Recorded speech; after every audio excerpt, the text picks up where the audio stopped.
Right, so the business of Speaker of the House of Commons Lindsay Hoyle allowing motions from both the government and Starmer's Labour Party on SNP Opposition Day, well, the fallout from that is rumbling on still, and does so pretty much because Hoyle is still putting party politics before the needs of Palestine. If you've watched my other related videos on this story of our Parliament pretty much collapsing into a farce of politicians falling all over each other to prove who is the most pro-Israel, you'll know that after Hoyle apologised for bending the rules and letting Labour's motion in against the Standing Order on Opposition Day motions, Standing Order 31, bending the rules, he promised to make it up to the SNP by invoking another Standing Order, Standing Order 24, to grant them an emergency motion on Gaza. But not liking that either, he's broken his word again, and he's now binned that. The calls for Hoyle to go will get ever stronger. More and more MPs are signing an early day motion demanding he resign, 77 at time of writing. But even if he did, his likely successor would potentially be even worse.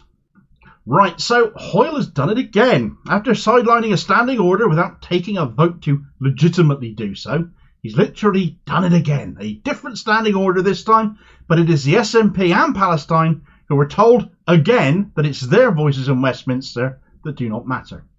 You see, the SNP wanted to bring forward a meaningful vote, a Brexit-inspired move, which would be an advisory vote unless Hoyle made it otherwise, but would also be unamendable. And when the purpose of the SNP's motion on Gaza had been to not only highlight the plight of tens of thousands of innocent Gazans trapped with nowhere to go, when tens of thousands of them have already been killed, but also to expose and shame the other two main parties for not supporting Gaza already and not censoring Israel already, as we know they would do. Both main parties very much influenced by the Israel lobby as they are, with some 3/5 of Labour's front benchers having been taking donations from the Israel lobby and about a third of Tories. If they just did the right thing, they'd have nothing to worry about, of course, but they can't afford to. The donations and maybe any dirt the lobby has on them would be at stake if they did, such as how these parties and how they are run have been compromised. The SNP meaningful vote, however, also this time was demanding an end to arming Israel and that the UK must use its voice at the United Nations to act accordingly. No more sitting on your hands at the Security Council and abstaining whilst the US continues to veto a ceasefire, for example, is how I read that. Well, SNP Westminster leader Stephen Flynn yesterday asked Hoyle why this SO24 emergency motion that Hoyle had offered them had not been accepted, and when it will be. And this is what Hoyle waffled in response. Can I first of all say how grateful I am to the Honourable Gentleman for giving notice of his point of order. The standing order says that I should not give the reasons for any decision regarding an SO24 application.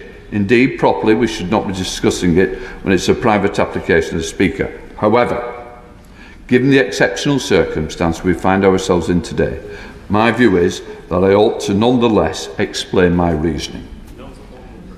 In determining whether a matter is proper to be discussed under standing order, I must have regards to two criteria.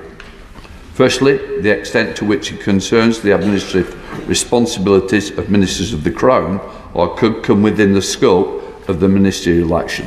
I am satisfied that that matter does not relate to the areas of ministerial responsibility and falls within the scope of the ministerial action. Secondly, in determining whether a matter is urgent, I must have regard to the probability of the matter being brought before the House in time by other means. The House came to a resolution on this matter on Wednesday last week. Further, I understand the government is ready to make a relevant statement tomorrow, so there is a very imminent opportunity for this matter to come before. So basically, Hoyle brought up the two criteria by which he measures emergency motions as a reason to refuse the offer that he'd made to the SNP to refuse their meaningful vote, to refuse their new motion. Basically, it has to be a relevant order of business for ministers to consider because a resolution was passed on the matter last week, and on top of that, the government are bringing a statement to the Commons today, still to happen at time of writing on this matter. So basically after bending the rules before to let in a Labour amendment that caused all the problems last week, that saw that Labour amendment pass unopposed because the Tories and the SNP stormed out of the Commons, Hoyle is now resolutely standing by the rules on this occasion to again refuse the SNP. I really don't know how much bigger a message can be sent that the voice of the SNP and the voice of Scotland don't matter. But equally, everyone's standing up for Palestine. Your voice doesn't matter. For Gaza right now, your voice doesn't matter. Your opinions, your views aren't being heard either because they don't matter. And the rules will be bent to suit pro-Israeli interests because that is what we have seen happen already. I mentioned how in hoc to the Israel lobby both Labour and the Tories are a moment ago. But equally so is Hoyle, who, as I've mentioned in other videos, went to Israel last November to see the evidence of the Hamas attack, but how much was legitimately Hamas and not the IDF or Shin Bet, the Israeli forces, is another matter, one yet to be determined because the accusations against them are there, but also that Hoyle's father was a founder of Labour Friends of Israel. So the level of complicity and level of being compromised is off the charts on the face of things here. Now, some might point to the additions of the SNP meaningful vote as part of the reason they got refused. They've added in an arms embargo on Israel, an immediate end to the genocide, declaration that Israel are guilty of war crimes. But Hoyle didn't mention those. He hid himself behind the rule book to suit himself, having binned the rule book last week, also to suit himself. What did Starmer say to you, Hoyle? We do need to know. And so, of course, the calls for Hoyle to go continue this week.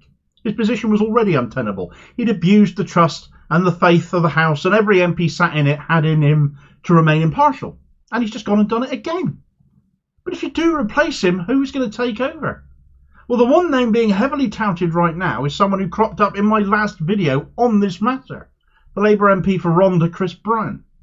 Bryant is a somewhat familiar face on the telly. He's regularly showing up for interviews on the news or the politics programmes. He's a former priest. He's a former Tory. So very much on the Labour right, very much Starmer's sort, and also very much implicated in this matter.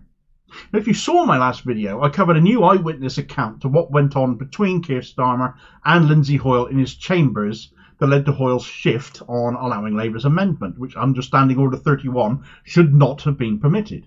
Starmer convinced him somehow to bin that standing order without taking a vote on it. Threatened is the allegation, hence Starmer's referral to the Privileges Committee, Standards Committee. Now, this account of what happened came from the Sunday Times, Murdoch paper. So I said very much take it with a large pinch of salt. However, one of the allegations that account made was that Labour whip Chris Elmore told Labour MPs to use every procedural device available to them to hold matters up while Starmer spoke to Hoyle, threatened Hoyle, convinced Hoyle. Bryant, it was alleged in that report, called a vote during the 10-minute rule bill to hold matters up further, a filibuster. He'd already spoken for 7 minutes, so he was in the rules of the 10-minute rule bill where everyone gets 10 minutes to speak on it, but he called a vote. That's the filibuster. And Chris Bryant has been asked about this since. The way we do our business in Parliament is terrible. I mean, we brought ourselves terribly into disrepute, I think, on Wednesday. But were you put up to that filibuster, or did you take it upon yourself? A bit of both, if I'm honest. I think the whole day was grubby, right. And we need a system which doesn't allow people to manipulate the rules to be able to get what they want. Which you did. Yeah. Chris Bryant has complained that that clip is selective. I rather think Cathy Newman asked two very short, very straight questions, and your answers were very short and very telling. It also bears out that Times article all the more. You literally sat there and called it a grubby, appalling day that brought all of Parliament into disrepute, all of you MPs into disrepute. Well, that was the only honest thing you actually did say there. But you were part of that. You were, until not long ago, the chair of the Standards and Privileges Committee. My God, if you're adjudicating MP standards, no wonder things are in the state they are then, surely. Really reassuring that Starmer has been referred to it now, isn't it? Well, at least Bryant's not there. But Bryant also wrote a book called Code of Conduct, Why We Need to Fix Parliament and How to Do It. Fix Parliament for who is what I'm thinking right now, and I'm sure many of you might be thinking the same. But if you need an idea of the sort of person this appeals to, centrist dad James O'Brien called it, takes a bulldozer to the crumbling edifice of parliamentary standards. And somebody who knows a sexed up piece of trash when he sees it, former Blair spin Dr. Alistair Campbell, called it vital. It should serve as a wake-up call to all of us. Well, they might gush over it. I went on Amazon to look at some reviews for it, entertaining they can be at times, to see what some people have said. This one is typical of several on there who didn't much like Bryant's work. I had hoped that in Bryant's book I would find an intention to blow fresh air through the corridors of Westminster. Goodness knows, after the last 13 years it needs it, and the apparent willingness of MPs all levels simply to lie when convenient, let alone trash the UK economy in a single afternoon, suggests there is a day of reckoning to be had. Instead, Bryant, I think, is part of the problem, seeing little wrong with all that is going on at present, and his remedy is a few tweaks at the edges of a rotten, self-serving setup that requires root and branch change to serve the people of the UK. I thought he was one of the good guys, but he simply isn't. Perhaps what Bryant did last week needs to go down in the second edition then. But this goes further, because if Hoyle goes, Bryant is one of the most likely replacements for him. In fact, he's the bookie's favourite to do so, with odds of 3-1 on him right now. But what possible additional trust can we have in Parliament with him as Speaker replacing Hoyle? Hoyle is done, he's damaged, there's no recovering from what he's done. I do believe he's on borrowed time. But Bryant instead? For one, he was runner-up to Hoyle last time. For another thing, he'd be completely distrusted from the start in light of his role in these matters over the last week. None of the deputy speakers inspire much confidence either. Parliament is in a state. The quality of politicians is dire. And when the Speaker has to come from amongst them, there shouldn't be any surprise that they are actually just as bad. Get the full details on that eyewitness account, which is beginning to look more and more plausible, more accurate, despite the source material, as my video recommendation here, and I'll hopefully catch you on the next vid. Cheers, folks.